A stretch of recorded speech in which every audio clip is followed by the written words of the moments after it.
Welcome to Knowledge Time classes. Now we shall solve sum number 4 of heat chapter. What is given in this sum? Try to understand. It is given there is a calorimeter. It contains liquid. What is calorimeter? Calorimeter is basically a copper vessel. So you have a calorimeter and it contains liquid. Okay, this liquid is not water. So you cannot use specific heat capacity and all these things of water. It is a different liquid, so it will have its own properties and that will be given in the question paper. Now there is a liquid and liquid is at a temperature of 30 degrees Celsius. If the liquid is at a temperature of 30 degrees Celsius, then automatically this calorimeter will also be at a temperature of 30 degrees Celsius. So this is your hot body. So your liquid and your calorimeter both are your hot body, and you put ice inside it. 10 grams of ice. You have to find, after putting the ice, what will be the resulting temperature of the mixture. Means after you put ice, calorimeter and liquid will give heat, ice will take heat, and both of them will come at the same temperature. So calorimeter, liquid and ice will get converted into water and it will be at the same temperature, right? So now basically what are your hot bodies? Your hot body is your calorimeter and your liquid inside the calorimeter, and your cold body is your ice. What are the specifications given for calorimeter? Mass of calorimeter is 100 gram. Specific heat capacity is 0.1 kilocalories per kilogram, it is given. But you see, mass is given in grams, so I will use 0.1 calories per gram. Okay. Next is temperature is 30 degrees Celsius. Again for the liquid, mass of the liquid is 250 grams. Temperature is 30 degrees Celsius and specific heat capacity of liquid is 0.4. Then you have ice.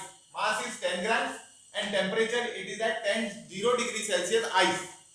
It is ice. Now what will happen with the calorimeter? Calorimeter, there is no change in state.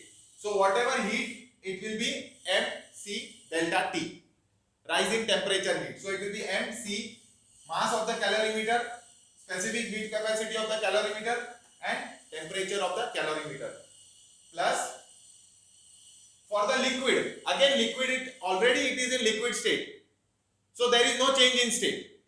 So liquid it will be only change in temperature, therefore heat involved is ml Cl delta L, mass of the liquid, specific heat capacity of the liquid and delta T of the liquid, 250 into 0.4 into 30 minus T into delta TL. I will explain you how it comes 30 minus T. This is equal to ice.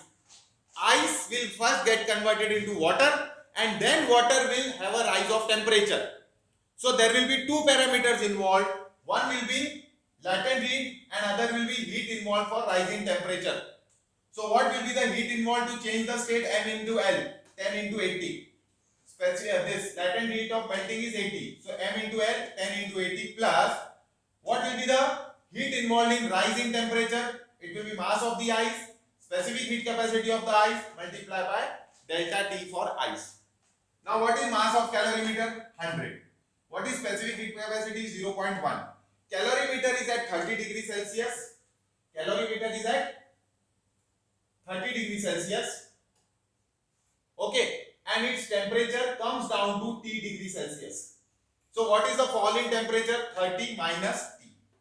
Similarly, for liquid, mass is 250, specific heat capacity is 0.4, and there will be again here also fall in temperature from 30 to T, so it will be 30 minus T.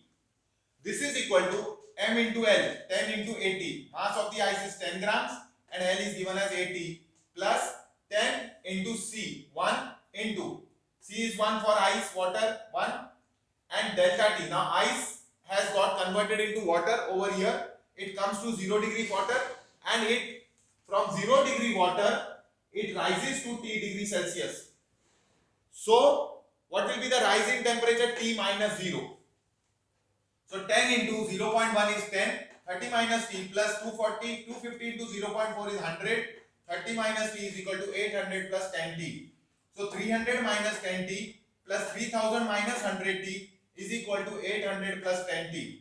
So 3300, 3000 plus 300, 3300 minus 10t minus 100t minus 110t is equal to 800 plus 10t. Minus 110t goes on the other side, 800 comes on this side, 3300 minus 800 is equal to 120t. Therefore 2500 is 120t, 120t is 2500, t is equal to 2500 divided by 120, which is equal to 20.83 degrees Celsius. Understood?